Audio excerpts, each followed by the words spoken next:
Ok, buenos días, buenas tardes a mis estudiantes de Ingeniería Software de la Universidad Nacional de Ingeniería y hoy nos corresponde ver las mediciones de software de puntos de función.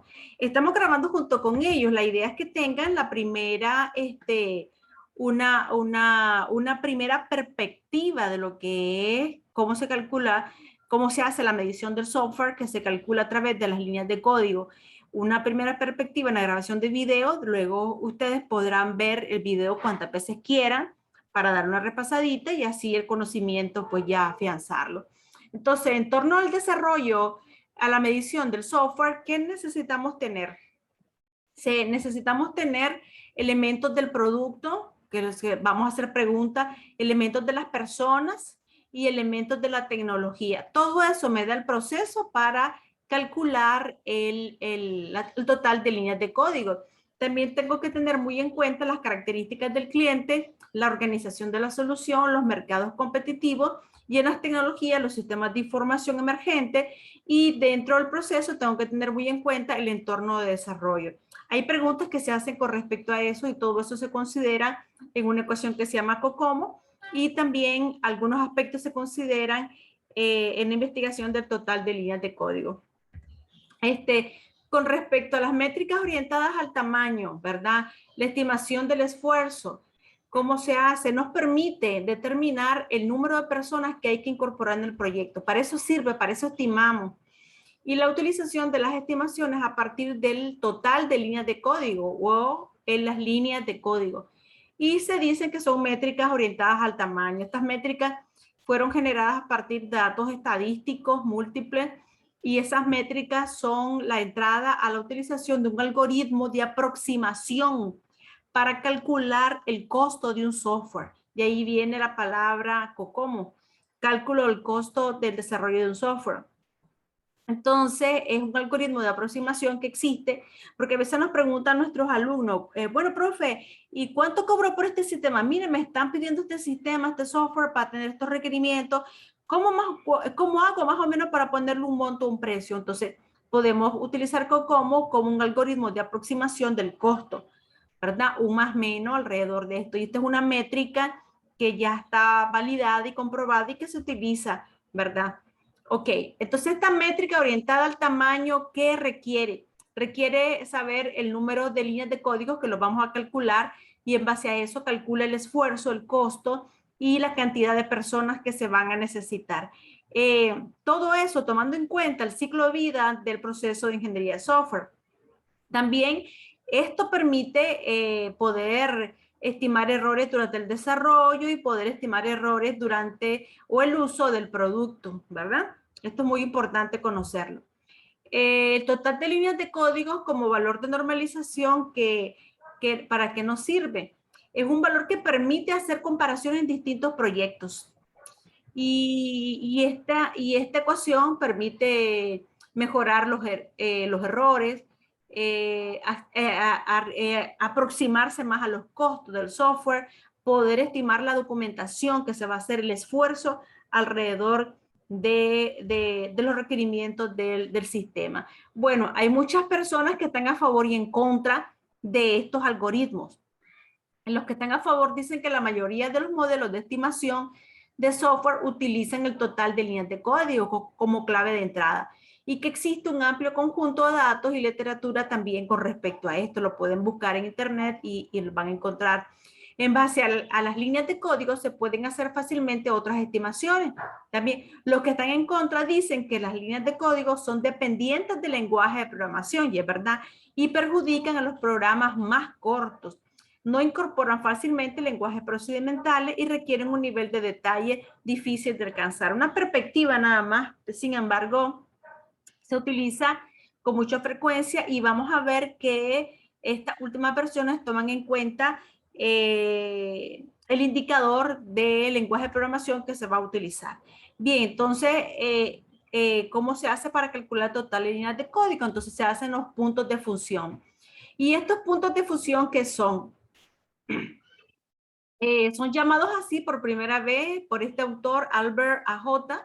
Son métricas orientadas a la función con un valor de normalización. Es una forma sintética o alternativa para medir el tamaño del software y se utiliza en los primeros procesos del desarrollo de software. Es importante. ¿Qué características tiene este punto de fusión? Se encuentra el número de entradas de usuario. Eso es lo que vamos a ir a buscar en los requerimientos de software. Esos números de entradas de usuario son que proporcionan diferentes tipos de datos a la aplicación, no considerando las peticiones, ¿verdad? Solamente los requerimientos, ya vamos a hablar un poquito de ello.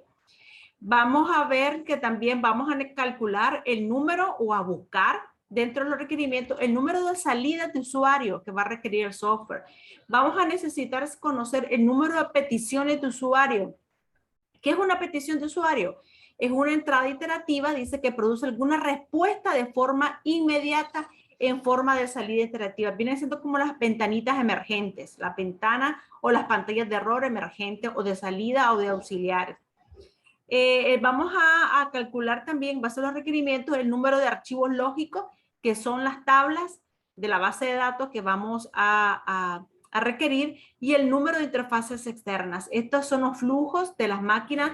Si tenemos alguna impresora que vamos a tener que tener conectada a nuestro sistema las 24 horas, porque él va a tener un motor inteligente que se va a poder comunicar con él. Otra interfaz externa podría ser un plotter, la lectura de un escáner para los productos. Entonces eso hay que calcularlo y va a estar en dependencia de los requerimientos. Permítanme, ok, vamos a la siguiente. Entonces, buscando, encontrando cada una de estas cosas en los requerimientos, tendríamos que llegar a esta imagen.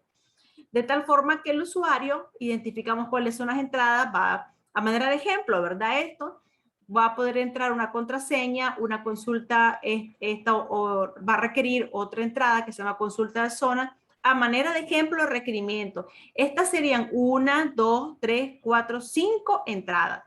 Esta sería datos de configuración del sistema. Esto sería que mi sistema, mi software, que se llama funciones de interacción de usuario con el hogar seguro, va a tener acceso o va a jalar información de una base de datos. Tiene acceso a una interfaz de una base de datos. Y mi software, mi sistema, va a tener dos salidas. Una salida de sensores de prueba, y esas salidas van a ir hacia los sensores. Perdón. Va a ir también, tiene dos salidas, una llamada mensaje, otra llamada estado de sensor, y va a ir a unos usuarios. Tiene otras dos salidas a otro subsistema de monitoreo y respuesta. Una salida se llama alerta de alma y otra activador o desactivador. Eso va a estar en dependencia de los requerimientos, qué es lo que nosotros queramos desarrollar. Si ustedes ven, ¿qué fue lo que encontramos aquí? Encontramos, ¿cuáles son mis entradas? Estas son 1, 2, 3, 4, 5 entradas. 6 con esta. Aunque en realidad son entradas. Estas son entradas de usuario. Vamos para atrás. Ahí permítanme. Vamos para atrás. Número de salidas de usuario. Las salidas son 6. Estas 2 más 2, 4 más 2, 6. Vamos para atrás, que se me fue para adelante. Número de peticiones de usuarios, no tenemos. Número de archivos lógicos, ahí tenemos. No los hemos calculado porque los archivos lógicos están dentro. Si este es mi sistema, si este es mi sistema, dentro de mi sistema está la base de datos. Y ahí estarían los archivos lógicos o las tablas que vamos a requerir. Aquí visualmente no se encuentran los archivos lógicos. Y aquí me dice número de interfaces externas, y sí, efectivamente encontramos una interfaz externa, que es esta, sería el acceso a la base de datos de un sistema de configuración al cual va a leer mi sistema de información. Vamos a hacer nosotros un ejercicio el día de hoy. Luego de eso tenemos que definir la complejidad de esa información. Si tiene una complejidad simple, media y compleja, que lo vamos a ver en una tabla. Y luego con toda esa información entramos a esta ecuación. Aquí calculamos los puntos de función ajustados. Aquí calculamos los puntos de fusión. Este es un valor por defecto que ya trae la fórmula, y esta es la sumatoria de los factores del dominio que ya los vamos a ver. Entonces aquí tenemos la fórmula.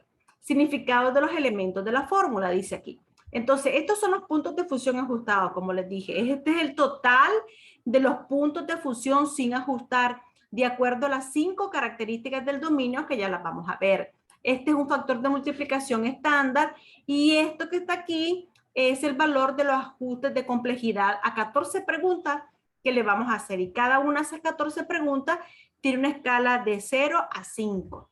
Por ejemplo, este PF que está aquí, que es el total de puntos de función sin ajustar, es este que está aquí, que se llama cuenta total. ¿Y cómo se calcula? Bueno, viene a ser igual a lo que me da aquí en este cuadro. ¿Y qué es este cuadro? Este cuadro, aquí tengo que poner número de entradas de usuario. Si las entradas de usuario en el cuadro anterior fueron 5, entonces aquí, permítanme que se me perdió el mouse, aquí tengo que poner 5 y ese 5 me doy cuenta que las entradas de usuario son simples. Entonces, esas 5 las multiplico por 3. 5 por 3, 15. Aquí tendría que poner 15. Si esas entradas de usuario son, ¿cuántas eran? En el ejercicio anterior, vamos a ver. 5. 1, 2, 3, 4, 5. Si esas entradas de usuario, dentro de esas 5 de entradas de usuario, 3 son simples, entonces 3 la multiplico por 3. Y si las otras 2 son complejas, esas 2 las multiplico por 6. ¿Verdad? Porque si son simples, las multiplico por 3. Si son media, un factor de complejidad mediano, entonces lo multiplico por 4. Si son bien complejas las entradas, la multiplico por 6. Entonces, en dependencia de la complejidad, voy a multiplicar ese valor por el factor de ponderación y ese es un monto que me va a dar aquí. Alguien me preguntará, profe, ¿pero qué hago? O sea, ¿cómo hago para saber si son simples o complejas? Si son tipos de datos que nosotros ya manejamos en las bases de datos, enteros, cadenas de caracteres, selección, son simples. Ah, pero si es una entrada compleja que requiere valores estadísticos con precisión de números decimales y en tiempo real, estamos hablando de un valor, de una entrada compleja, ¿verdad? Entonces ustedes más o menos ahí lo estiman. Por eso dice que es un factor de estimación del total de línea de código. Es un más menos para acercarnos a la realidad de lo que va a contener el software y para poder encontrar el costo económico.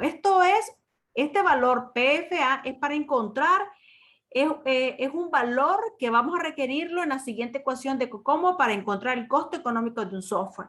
Entonces vamos a encontrar PFA primero. Luego aquí dice número de salidas de usuario. Acuérdense que en el gráfico eran 6 salidas. Esas 6, si las 6 son simples, las multiplico por 4 y ese valor lo tengo aquí. Dice número de peticiones de usuario. Las peticiones de usuario vienen siendo todas aquellas ventanitas emergentes que tenemos en mensajes de error, en mensajes de login o en mensajes de archivos enviados, todas aquellas ventanitas emergentes. Como nuestro requerimiento anterior no lo tenía, entonces aquí sería 0. Número de archivo, ese número de archivo los calculamos nosotros que serían las tablas, vamos a irnos para atrás, serían las tablas que están dentro del sistema, aquí calculamos la base de datos, aquí calculamos y normalizamos las tablas para ver el modelo de datos de este sistema y en base al modelo de datos, entonces encontramos el número de archivos que vamos a necesitar. Ah, esos archivos son simples su almacenamiento. Sí, son datos sencillos, simples, lo multiplicamos por 7, son muy complejos en tiempo real, como les dije, lo multiplicamos por 15. Igual, si estos archivos, uno de ellos es complejo, el 1 lo multiplicamos por 15 y el resto lo multiplicamos por 7 o por 10, según lo que estimemos. El número de interfaces externas, por ejemplo, si mi sistema va a tener acceso a base de datos externa, si va a tener acceso, como les comenté anteriormente, a un dispositivo inteligente de escaneo de datos, de lectura, si mi sistema va a tener acceso a una interfaz externa, a una API, por ejemplo, si va a tener acceso, entonces lo pongo, la cantidad de interfaces y la multiplico por 5, por 7 o por 10 en dependencia de eso. Ok. La sumatoria de todo lo que me da aquí es una cuenta total. Y esa cuenta total es el valor que va a tener mi PF sin ajustar. Luego, dentro de la fórmula, esto es un valor constante y esta sumatoria de FI de los factores compuestos, ¿cómo se calcula? Aquí hay 14 preguntas que responder. primera pregunta dice, ¿requiere el sistema copias de seguridad y recuperación fiable? Si la respuesta debe de ir de 0 a 5. Si yo pongo 0, significa que no influye, que mi sistema o mi software, dentro de los requerimientos, no me piden copias de seguridad y recuperación fiable. Como no me piden, no están los requerimientos, entonces el valor es 0. Aquí tendría que poner 0. Mi segunda pregunta. ¿Se requiere comunicación de datos? Sí, se requiere comunicación de datos, al menos con la interfaces externas. Entonces, voy a poner, por ejemplo, 2 moderados o 3 medianos. Lo voy estimando, ¿no? Si es 5, es esencial, es básico. O sea, que se tiene que hacer muy bien. Por ejemplo, ¿existen funciones de procesamiento distribuido? No, no, no me dice el requerimiento que sea un sistema que va a estar distribuida la base de datos en varias máquinas. No, no me dice va a estar solamente la base de datos en un solo sistema. Eso fue lo que entendimos. Entonces, puede ser uno esencial, porque a lo mejor no es mucho, puede ser uno esencial. Dice, ¿es crítico el rendimiento? A lo mejor el requerimiento no me dice, entonces pongo mediano o esencial. El 5 pregunta, dice, ¿se ejecutará el sistema en un entorno operativo existentemente y fuertemente utilizado? Sí, se va a ejecutar en uno fuertemente utilizado, así que puede ser moderado. ¿Requiere el sistema entradas de datos interactivas? Sí, requiere el sistema, puede ser 3 significativo. Y así lo voy a ir estimando. Por ejemplo, ¿es complejo el procesamiento interno? No, no es complejo, entonces le pongo 1, incidental. ¿Ya? Entonces lo voy estimando cada una de las preguntas. Las voy a leer todas porque es posible que se vea chiquito y que no lo lean. Dice la número 6. Bueno, la número 7 que habíamos leído la 6. Requiere la entrada de datos interactivas que las transacciones de entrada se lleven a cabo sobre múltiples pantallas o operaciones. No, a manera de ejemplo, ¿verdad? Porque puede haber un requerimiento. Dice la 8. Se actualizan los archivos maestros de forma interactiva. Eso sí es esencial. De forma iterativa, entrada de usuario cae directamente a la base de datos. La respuesta es 5. La 9 dice, ¿son complejas las entradas, la salida, los archivos, las peticiones? No, puede ser moderado. La 10, ¿es complejo el procesamiento interno? No, no es complejo, puede ser incidental 1 o moderado o medio, ustedes lo estiman. Dice la 11, ¿se ha diseñado el código para ser reutilizable? Eso ustedes lo estiman. Y cada una de esas preguntas va a tener un valor de 0 a 5 en base a los requerimientos. Dice la 12, ¿están incluidas en el diseño la conversión y la instalación? La 13 dice, ¿se ha diseñado el sistema para soportar múltiples instalaciones en diferentes organizaciones? Y la última, la 14, dice, ¿se ha diseñado la aplicación para facilitar los cambios y para ser fácilmente utilizados por el usuario? Entonces, ustedes le estiman la respuesta en base a los requerimientos y le dan valores de 0 a 5. Todas esas preguntas, las 14 preguntas se suman y ese valor total es el que vamos a poner aquí. Bien, entonces, con eso, este es un ejemplo de complejidad media-baja, de tipos de archivo. Con eso encontramos los PFA, el factor de multiplicación estándar. ¿Por qué? Porque ya teniendo este valor, ¿verdad? Todo esto que está entre paréntesis, una vez que encontramos este valor, lo multiplicamos por esto, lo sumamos por 0.65 y todo eso lo multiplicamos por PF para encontrar los puntos de función ajustados. Encontramos y entramos a la fórmula. Teniendo los puntos a manera de ejemplo, vamos a suponer que esos puntos de fusión me dieron 349.6, el multiplicador. Vamos a suponer a manera de ejemplo. Permítanme, quiero ver 349.6, correcto.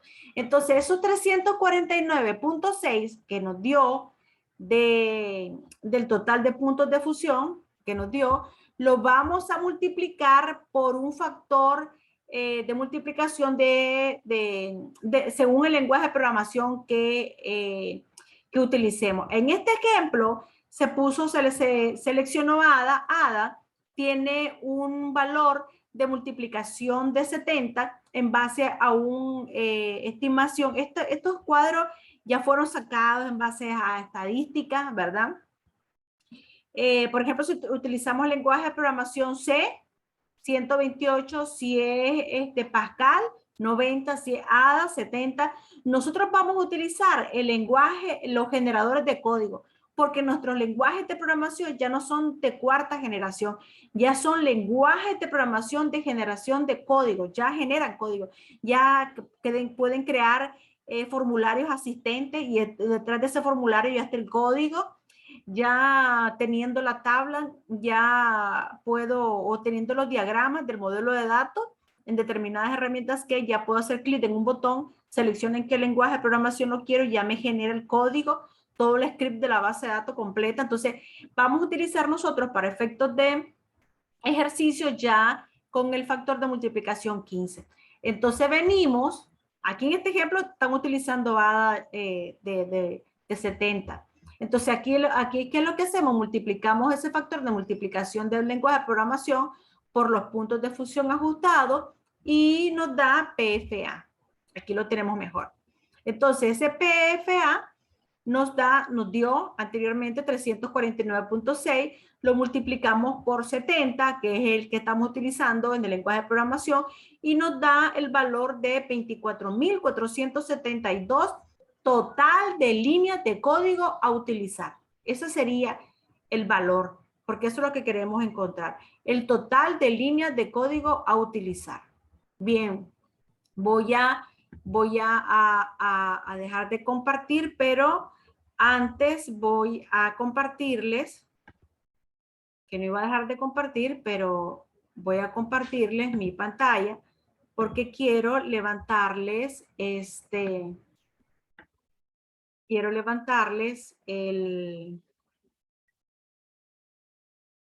un ejemplo, un ejercicio que también quiero que esté dentro de la grabación que tenemos.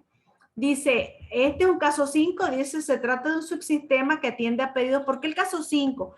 Porque si ustedes ven aquí, lo que vamos a hacer nosotros es calcular líneas de código del caso 5. Ustedes un ejercicio que lo van a hacer en casa, nosotros lo vamos a iniciar aquí y ustedes lo terminan. Esta clase de hoy, miren que no tiene valor agregado, no hay trabajo de web quest, pero sí un ejercicio que hacer. Necesitamos hacer este ejercicio para que ustedes luego puedan calcular COCOMO.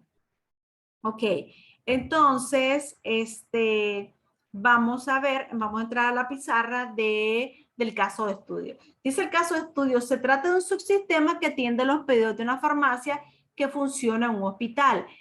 Algo muy importante, cada vez que nosotros leamos un caso de estudio, hay que leerlo con lujo de detalle. Hay que analizarlo oración a oración para encontrar los sujetos y los verbos dentro de esa oración. Y a los sujetos le hacemos la pregunta, ¿necesitamos información de ese sujeto? Si la respuesta es sí, es tabla candidata en mi base de datos. Y si encontramos un verbo dentro de la oración, le hacemos la misma pregunta. ¿Necesito guardar información de ese verbo? Si la respuesta es sí, es tabla candidata en mi base de datos, ¿verdad? Entonces, dice que diariamente al comenzar el día se procesan los pedidos que se encuentra en un archivo que contiene información del pedido. Medicamento, cantidad pedida, laboratorio, responsable y de pedido. De aquí a aquí, nosotros tenemos sujetos, ¿verdad? Bueno, antes del sujeto me hablaron de un verbo. Ahí están los pedidos. Yo pido, tú pides, nosotros pedimos, etcétera. Ahora, pueden haber otros verbos, pero vamos a utilizar aquellos verbos que me indiquen la acción del software. Entonces, ¿necesito guardar información de los pedidos de medicamentos? Por supuesto que sí. Entonces, es una tabla candidata que la vamos a utilizar. Ahora, permítanme, quiero dividir pantalla porque aquí tenía ya algo comenzado. Entonces, aquí tenemos el pedido. Este es mi sistema, el que voy a hacer, el que está en fondito azul. Y de manera visual, aquí ya tengo el pedido como tabla, ¿verdad? Porque tengo que calcular la cantidad de ficheros, de tablas que voy a utilizar. Y estos son los campos que va a tener el pedido, cantidad de medicamentos. Ahora, necesito también información de laboratorio. Sí, esta va a ser una tabla. ¿Por qué? Porque en mi sistema no se va a escribir cuál es el laboratorio. Se tiene que seleccionar cuál es el laboratorio. Entonces, como se selecciona, tiene que ser con un DB combo y ese DB combo se alimenta de una tabla y esa tabla debe estar previamente con información. Entonces aquí aparece como tabla y el responsable del pedido pues que se guarda como campo. Dice el sistema trata de satisfacer dichos pedidos con los medicamentos que dispone en stock, para lo cual mantiene un archivo de stock. Dice que se mantiene un archivo de stock con información del medicamento, laboratorio, cantidad actual. Aquí tenemos nosotros una tabla que es un stock de medicamentos con toda esa información. ¿Requerimos guardar datos de ese stock de medicamentos, de ese archivo? Sí, ahí está. Y lo tenemos.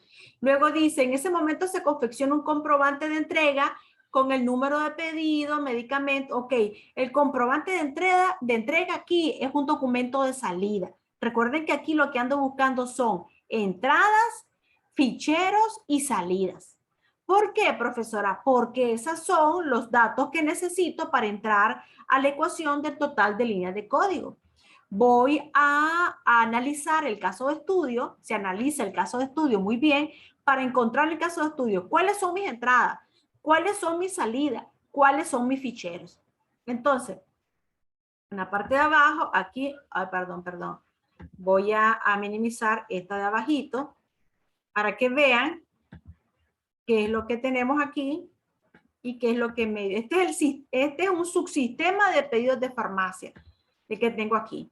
Y aquí dice que son pedidos que, bueno, vamos a seguir leyendo aquí, según la narrativa. Dice, el subsistema trata de satisfacer dichos pedidos y que mantiene un control de stock. Ya lo tenemos aquí, lo identificamos.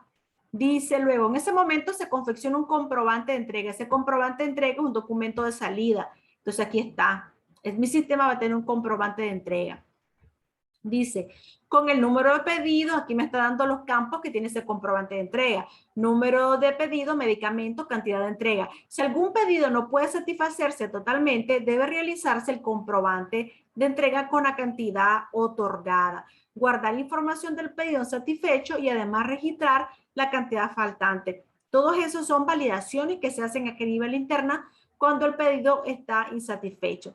Guardar información y además registrar, dice, la cantidad faltante en una orden de compra para que posteriormente le realice la farmacia. Dice el inciso B. El sistema además puede recibir pedidos extraordinarios.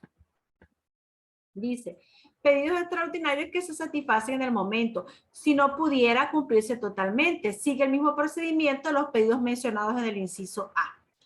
Ok.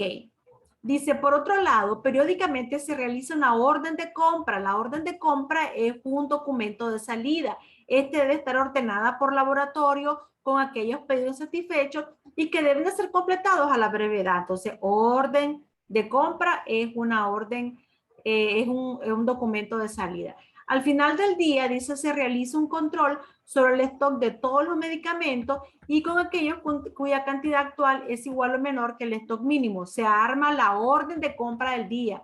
La orden de compra del día es otro